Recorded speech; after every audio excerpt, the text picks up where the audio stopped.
Hello friends, welcome back to my channel. तो 15 सितंबर के लिए देखेंगे मार्केट में इम्पोर्टेंस लेवल कौन सा है एंड मार्केट बुलिश जा सकता है या बियरिश साइड पे जा सकता है। तो पहले यहाँ पर देखिए डेली टाइम फ्रेम पे है।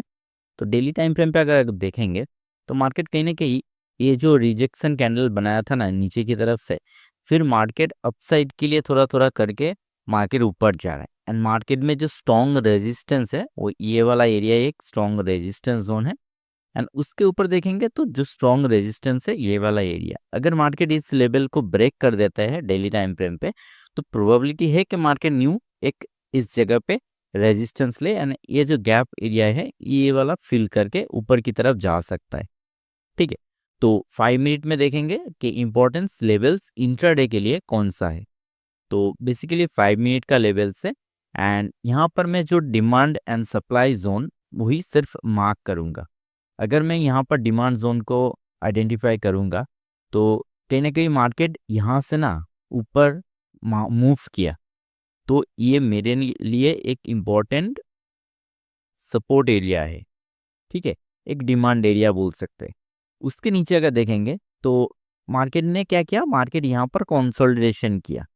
ठीक है, कंसोलिडेशन करने के बाद मार्केट ने क्या किया, यहाँ पर देखिए एक हैमर कैंडल बना के मार्केट क्लोजिंग किया।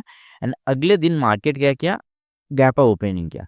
तो गैप अप ओपनिंग का मतलब क्या है, मार्केट में यहाँ पर कोई भी स्ट्रॉन्ग बाइंग करके गया था इसीलिए मार्केट ऊपर गैप अप ओपनिंग हुआ, यानी यहाँ पर सस्टेन किया। ठीक है, सस्टेन करने का मतलब कि बायर्स यहाँ पर एक्टिव है इसीलिए मार्केट ऊपर चला गया यहाँ पर। तो मेरे लिए एक इम्पोर्टेंस ये भी एक लेवल है, तो मैं इसको ड्रॉ कर लेता हूँ। तो ये मेरे लिए एक इम्पोर्टेंस डिमांड जोन है। अभी रेजिस्टेंस की बात करेंगे। रेजिस्टेंस अगर देखेंगे तो प्रीवियसली ये वाला हाई एक रेजिस्टेंस था जहां पर मार्केट फिर से रेजिस्टेंस लिया एंड यहाँ पर कंसोलिडेशन कर रहा है। तो जस्ट मैं यहाँ पर एक सप्लाई एरिया को मार्क कर देता हूँ एंड ये मेरे लिए एक सप्लाई एरिया है। अगर मैं यहाँ पर देखूंगा तो कोई भी चैनल अगर बन रहा है तो इस तरह का एक चैनल भी बन रहा है। ठीक है, तो 5 मिनट का चार्ट है एंड यहाँ पर एक चैनल बन रहा है जो एक फ्लैग एंड पोल का पैटर्न दिख रहा है। ठीक है, तो देखेंगे अगर इसका ब्रेकआउट मिलता है स्ट्रॉन्ग जोन के साथ यहाँ पर तो प्रोबेबिलिटी हाई है। तो मार्केट कब तक जा सकता है, ऊपर कहाँ तक जा सकता है प्रोबेबिलिटी के बेसिस में। तो यहाँ पर मैं थोड़ा इसको जूम आउट कर लेता हूँ एंड जस्ट यहाँ पर देखूंगा प्रीवियसली ये वाला तो मैंने मार्क कर लिया। इसके ऊपर मैं देखूंगा कि प्रीवियसली कहाँ कहाँ से सेलिंग आ गया था। तो मेरे हिसाब से मार्केट इस एरिया से, तो मैं इस कैंडल का हाई एंड लो मार्क कर लेता हूँ। दोबारा अगर देखेंगे तो कहीं ना कहीं मार्केट में ये जो लेवल था यहाँ पर दोबारा से टेस्ट हुआ एंड यहाँ पर बायर स्ट्रैप होके नीचे की तरफ मूव किया। तो ये मेरे लिए एक इम्पोर्टेंट सप्लाई जोन है।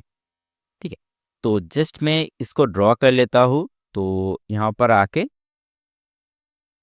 एंड जस्ट मैं यहाँ पर इसके ऊपर ये दो इम्पोर्टेंस लेवल जो है इसको मार्क कर देता हूँ। ठीक है, तो प्रीवियसली ये वाला एरिया में अगर यहाँ पर सप्लाई जोन है तो मैं यहाँ पर आते ही ना मार्केट को सेल नहीं करूँगा। यहाँ पर मैं, आप अपना जो इंडिकेटर है यूज़ करते हो कोई भी, ठीक है, RSI मैकडी या VWAP यूज़ करते हो, कोई भी आप इंडिकेटर यूज़ करते हो या मूविंग एवरेज, उसको कन्फर्मेशन लेने के बाद ही यहाँ से डाउन साइड के अगर ट्रेड होता है तभी। ठीक है, अगर मार्केट ब्रेकआउट करता है तो फिर ब्रेकआउट करने के बाद रिटेस्ट में एंट्री हो सकता है। फिर जो टारगेट रहेगा ये, क्योंकि इस इम्पोर्टेंस लेवल का मतलब क्या है ना, इस इम्पोर्टेंस लेवल में बायर्स जो है, बायर्स एंड सेलर्स जो डिमांड जोन होता है वहां से मार्केट जब आता है ना तो वहां पे डिमांड डिमांड क्रिएट होने का चांसेस ज़्यादा रहता है। ठीक है, क्योंकि अपना बायर्स जो बाइंग करके गया है ना, बिग जो बायर्स है वहां पर जो बाइंग करके गया है वो अपना पोजीशन को होल्ड करना चाहता है या आप उस पोजीशन को प्रोटेक्ट करना चाहता है। तो वैसे ही ये डिमांड जोन पे, सप्लाई जोन से जब मार्केट आता है सप्लाई जोन पे सेलर अपना पोजीशन को प्रोटेक्ट करना चाहता है। तो इसीलिए फिर से वो सेलर अगर मानिए सेलर अगर यहाँ पर स्ट्रॉन्ग वीकनेस दिखाता है तो मार्केट फॉल आ जाता है। अगर कोई भी इस जगह से या कोई भी मिडिल पोजीशन से अगर फॉल आता है तो उसमें एंट्री लेना बेवकूफ़ी है, क्योंकि वहाँ पर प्राइस एक्शन आप देखोगे तो फिर प्राइस एक्शन अगर कॉन्फर्मेशन देता है तो, परंतु जो बायर्स एंड सेलर्स का जोन होता है वहीं से ट्रेड एग्जीक्यूशन में आपका कॉन्फिडेंस लेवल हाई रहता है एंड कॉन्फिडेंस आपको मिलता है। तो वैसे ही यहाँ पर मैंने मार्क कर लिया है। एंड दूसरा एक इम्पॉर्टेंट चीज़ देखेंगे, अगर मैं लो की बात करूँगा ना, तो ये जो गैप रखा गया है, फिर ये जो स्विंग ऊपर से नीचे यहाँ से गया है, तो इस स्विंग का अगर मैं बायर्स एंड सेलर का पॉइंट ऑफ कंट्रोल कहाँ पर है, उस एरिया को अगर देखूंगा तो इनमें हाई एंड लो यहाँ पर अगर ये ट्रेडिंग व्यू पे होगा, यहाँ पर नहीं होगा, तो यहाँ पर लगाना कुछ भी नहीं रिजल्ट निकलेगा। ये ट्रेडिंग व्यू पे निकलता है, यहाँ पर से लो से आप कोई भी स्विंग हो तो उस लो से हाई का एक आप फिक्स रेंज वॉल्यूम प्रोफाइल जो है उसमें लगा लीजिए। फिर उसका जो मेनली जो वॉल्यूम होता है सेलर्स एंड बायर्स का मेन एक पीओसी लाइन होता है, वहाँ पर रहता है पॉइंट ऑफ कंट्रोल। अगर मार्केट यहाँ से फॉल होता है ना, तो उस पॉइंट ऑफ कंट्रोल में सपोर्ट लेने का चांसेस ज़्यादा है। ठीक, तो फिर निफ्टी का हो गया। अभी देखेंगे बैंक निफ्टी के लिए।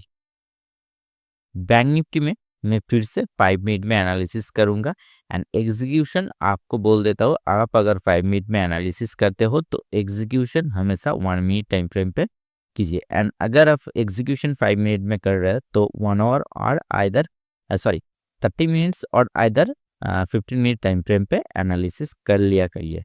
ठीक है, तो यहाँ पर मैं 5 मिनट में अगर सपोर्ट एंड रेजिस्टेंस की बात करूँ तो मेरे लिए एक डे बेसिस पे एक रेजिस्टेंस है।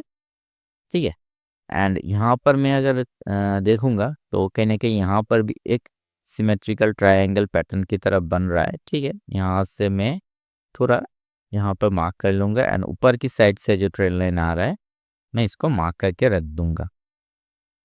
ठीक है, अगर मार्केट यहाँ पर फ्लैट ओपनिंग होता है तो well and good, breakout breakdown में ट्रेड हो सकता है। एंड अगर मार्केट गैप अप ओपनिंग देता है तो इस जोन के ऊपर सस्टेन करता है तो भी प्रोबेबिलिटी दिखेगा। अगर प्रीवियस में इस एरिया पे अगर देखें सप्लाई जोन अगर मैं देखूंगा तो ये आपको ना यहाँ पर थोड़ा समझना पड़ेगा, ये इम्पोर्टेंस है। क्यों है? अगर यहाँ पर देखेंगे तो मार्केट जस्ट यहाँ से ना एक डिप करेक्शन लिया एंड यहाँ पर डायरेक्टली यहाँ पर फॉल किया। तो जब मार्केट इस जोन को ब्रेकआउट करेगा तो प्रोबेबिलिटी हाई होता है, एक 70-80% का प्रोबेबिलिटी रहता है कि मार्केट ये गैप को तुरंत फिल करे। ठीक है, तो मेरे लिए अभी जो करंट लेवल है तो इसमें डिमांड जोन सप्लाई जोन जो है इसका हाई में रखूंगा। ठीक है, यहाँ पर मैं हाई को यहाँ पर ऐसे मार्क कर लिया एंड उसके ऊपर अगर देखेंगे तो ये वाला रिजेक्शन एरिया मैं मार्क कर लेता हूँ। ठीक है, एंड उसके ऊपर अगर मैं देखूंगा तो कहीं ना कहीं ये जोन एक इम्पॉर्टेंट सेलर जोन है। ठीक है, तो मैं इसको ही मार्क कर लूंगा क्योंकि ये सिमिलर ही हाई है। ठीक है, इसी कैंडल के अंदर ये भी आ जाता है तो यही मैं अपना रेजिस्टेंस पकड़ के चलूंगा। ठीक है, तो रेजिस्टेंस तो हो गया, यहाँ पर मैं रेड पैचेस से मार्क कर लूँगा तो थोड़ा यहाँ पर क्लैरिफाई मिल जाएगा। ठीक है, तो यहाँ पर थोड़ा मैंने यहाँ पर रेड पैचेस से मार्क कर लिया, तो ये मेरे लिए एक इम्पॉर्टेंट सप्लाई जोन है।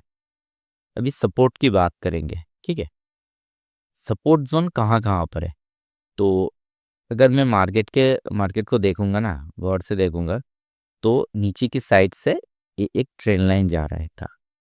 ठीक है, अगर देखेंगे तो कहीं ना कहीं ये ट्रेन लाइन पे मार्केट मूव कर रहा था, यहाँ पर आके टच किया यहाँ पर। ठीक है, तो यहाँ पर प्राइस एक्शन को देखेंगे तो मेरे लिए ना यहाँ पर बाइंग होके मार्केट ऊपर गया, तो ये मेरे लिए एक स्ट्रॉन्ग डिमांड जोन है। ठीक है, तो इसको मैं ग्रीन कलर से मार्क कर लूँगा, ग्रीन पैचेस से मेरे लिए एक डिमांड जोन है। उसके नीचे अगर देखूंगा तो कहीं ना कहीं ये वाला एरिया से भी मार्केट ऊपर गया एंड दोबारा से देखिए मार्केट ये फॉल किया एंड इसी अगर मैं प्रीवियसली इस जोन को देखूंगा तो जस्ट उसके नीचे ही था एंड मार्केट यहाँ से एक अपसाइड के लिए मोमेंटम किया, ठीक है। तो ये नीचे इसके एक इम्पोर्टेंस यहाँ पर डिमांड जोन है। उसके नीचे अगर देखेंगे तो कहीं ना कहीं ये वाला एरिया एक डिमांड जोन है, क्योंकि मार्केट यहाँ पे बहुत बार टेस्ट होके गया था, और ये अगर ब्रेक डाउन करेगा ना तो नीचे जो ये लेवल है ना ये तुरंत आ जाएगा, ठीक है। क्योंकि मार्केट अगर आप यहाँ पर देखोगे तो यहाँ पे मार्केट ओपन हुआ, मार्केट ऊपर गया, फिर नीचे आया, यहाँ पर टेस्ट हुआ, फर्स्ट दोबारा से ओपन हुआ, मार्केट स्ट्रॉन्ग बाइंग करके गया था, ठीक है। यहाँ पर थर्ड टाइम टेस्ट हो चुका है एंड मार्केट यहाँ पर अपसाइड में कंसोलिडेशन किया। ये जो बायर्स यहाँ पर बाइंग करके गया था ना, ये मूव होने के बाद वो अपना जो एसएल और अपना पोजीशन को यहाँ पर डाल देगा, क्योंकि ये अगर निकलता है तो प्रोबेबिलिटी हाई है कि इस जोन पे आ सकता है, एंड ये अगर निकलता है ना तो कहीं ना कहीं मार्केट इस जोन पे आ सकता है। तो ये इम्पोर्टेंट एक सपोर्ट एंड रेजिस्टेंस जोन है। तो जस्ट ये लेवल इम्पोर्टेंट क्यों है, जहाँ पर मार्केट यहाँ पर सेलर्स एक्टिव होते हैं एंड यहाँ पर बायर्स एक्टिव होते हैं। तो फिर आपको कोई भी आप अगर ट्रेडिंग को कंफर्मेशन के लिए, एंट्री कंफर्मेशन करने के लिए कोई भी इंडिकेटर वगैरह और मूविंग एवरेज वगैरह यूज़ करते हो तो उससे कंफर्मेशन लेने के बाद ही आप एंट्री लेना एंड प्राइस एक्शन को खुद की साइड से एनालिसिस करना।